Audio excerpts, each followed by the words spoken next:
So I suppose, first of all, it's no harm mentioning that the source for the principles set out in the RES high-level paper come from the Energy White Paper from 2015, which really marked a step change in how the government of the time saw the need for community participation in renewable energy projects, and particularly in wind farms.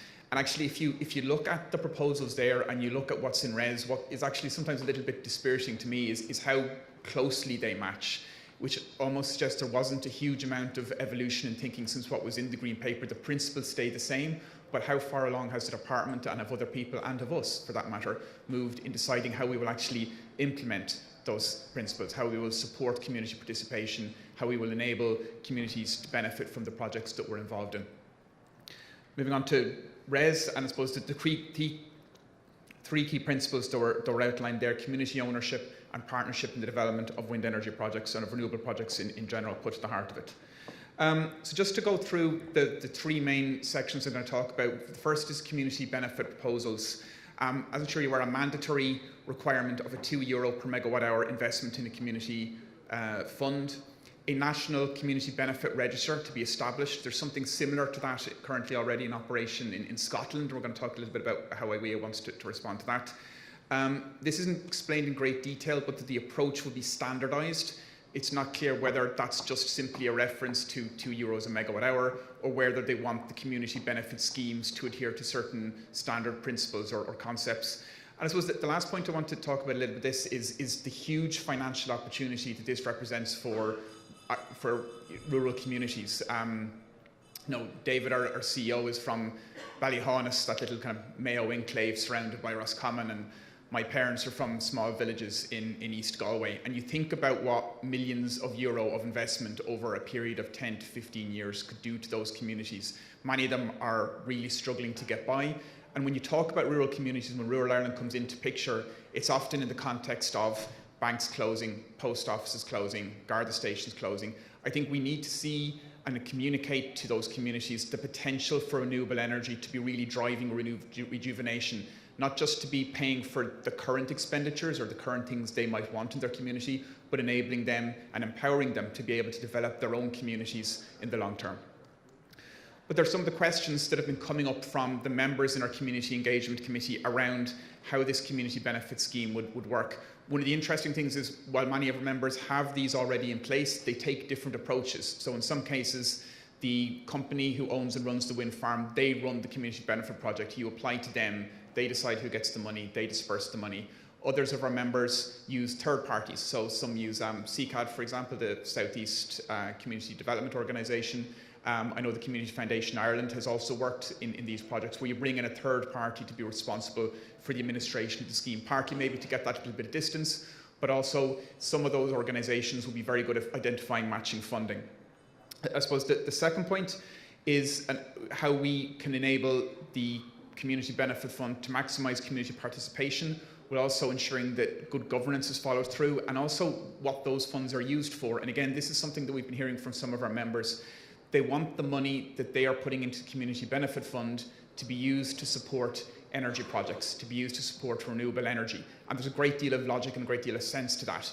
If you're going to be putting that amount of money, shouldn't it be looking at things like installing heat pumps in schools, installing solar panels on the top of the community centre? Shouldn't it be talking about supporting deep retrofitting in homes?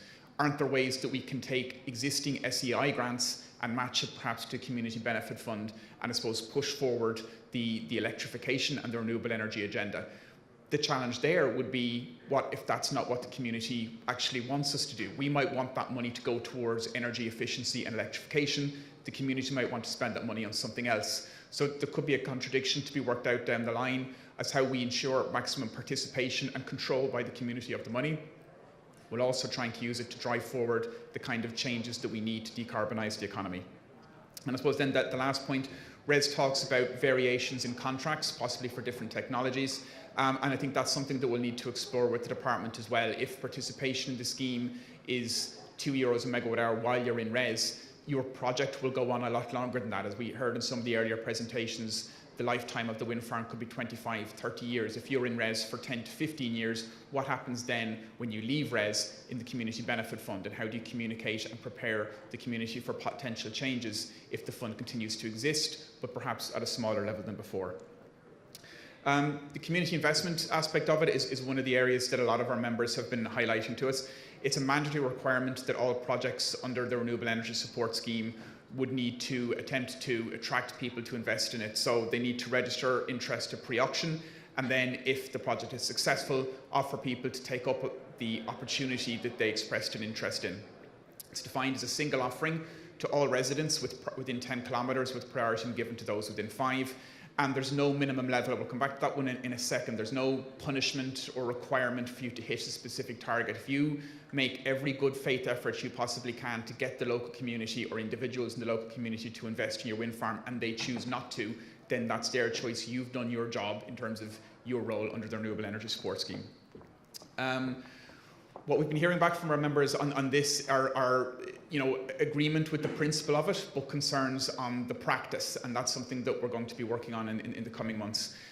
Especially clarity on the legal and financial responsibilities that might be on a wind farm developer or a wind farm owner if they're, for want of a better putting it, running a share offering, if they're going to be offering investment opportunities. How will that actually work? What kind of shares and what kind of powers will those shareholders have if they invest in a wind farm?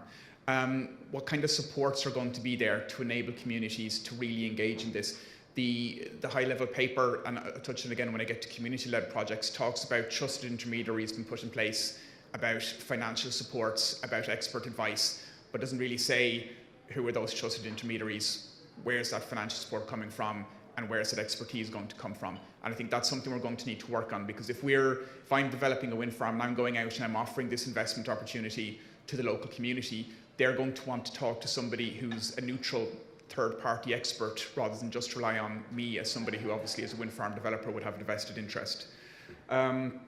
And then I think that the last point there in particular, and I actually came up at lunch when I was talking to somebody else about it, is the need to talk about the costs that would come into a wind farm project if there is significant take-up in community investment. So if you end up with a project with 10, 15, 20% of that project is invested by individuals in the community, how are you going to defray the legal and administrative costs that could impose? Are you going to have to pass that on to the consumer? And if you are, that's going to affect your ability to participate in auctions.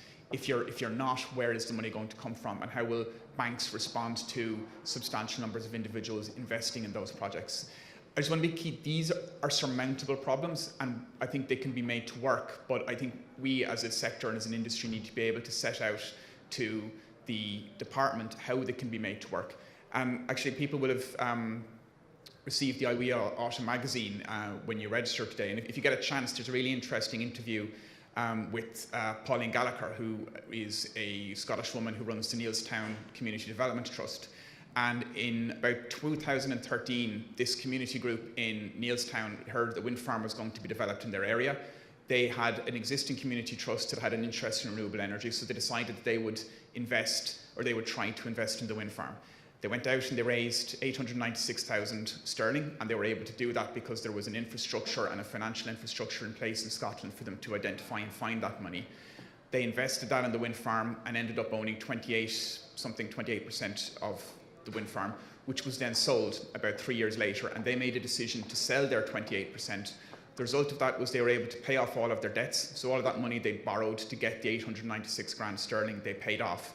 And they ended up a small community development trust in a small town outside of Edinburgh with 2 million sterling sitting in a bank account, which they're going to be using year in, year out for the next number of years. They're just going to live off the interest in that and use it to support community projects. So that's like a best case scenario of how that can work. Because if you talk to the people in Neilstown, if you talk to Pauline Gallagher, as we did for the interview, she's evangelical about renewable energy. She's evangelical about wind farms and community participation because she's seen how it can work.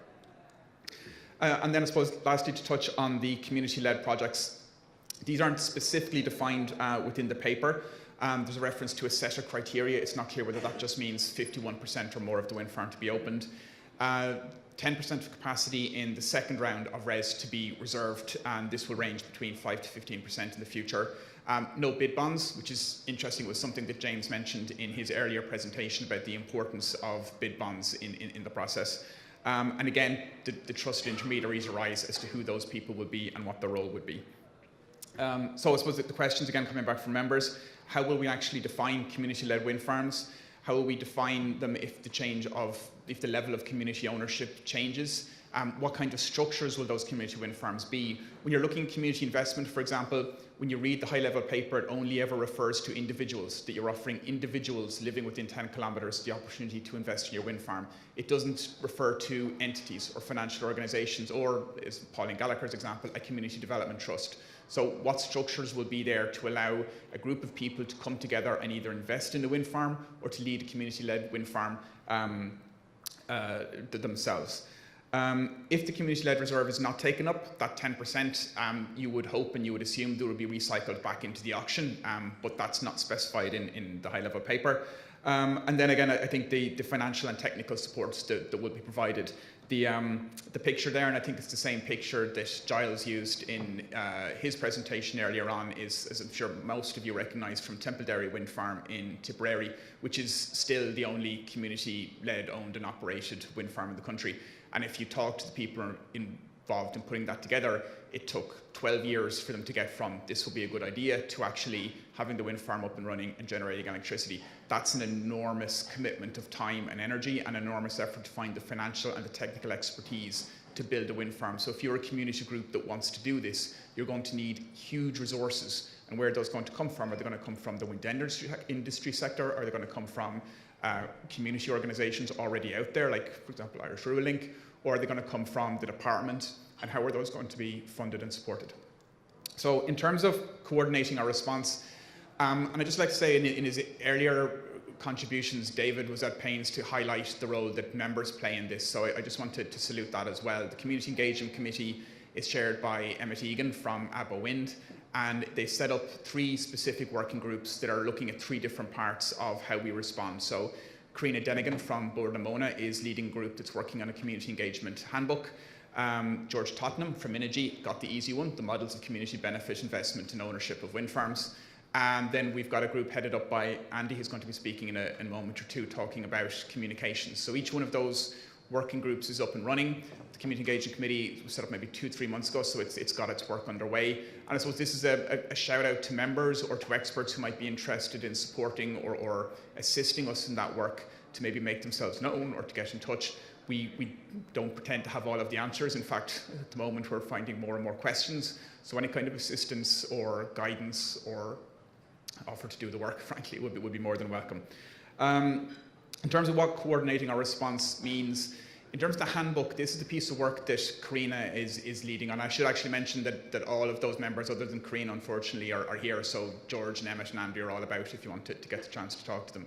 One of the other requirements in the RES high-level paper, other than the community benefit, is the community engagement, and a requirement that anybody developing a renewable energy project, a particular wind farm, will need to abide by the 2016 department, what have hitherto been guidelines for wind energy development. So what we're trying to do is to put together something that would be a customer or member of the public friendly document, something that would explain to an individual what the consultation process is, how they will be engaged. It would be kind of something that a community liaison officer could use, but also something that somebody sitting at their kitchen table, having just received an invitation to a public meeting about a wind farm, would be able to open. It's about ensuring that they know where they're going to be able to engage, that the engagement process is as participative and as transparent as possible. Touching on one of the NUIG papers that was flagged up earlier on, talking about the positive experience that Thomas van Rensburg's research has identified from people who live near wind farms. Part of that was also about that they felt engaged with, they felt communicated with properly, and they felt that we were being transparent with them. So the Community Engagement Handbook is about finding a user-friendly publication that will do that. And it was really interesting to hear Giles talk about the work they've been doing in Wind Europe and putting that together and in designing the templates that we could possibly use.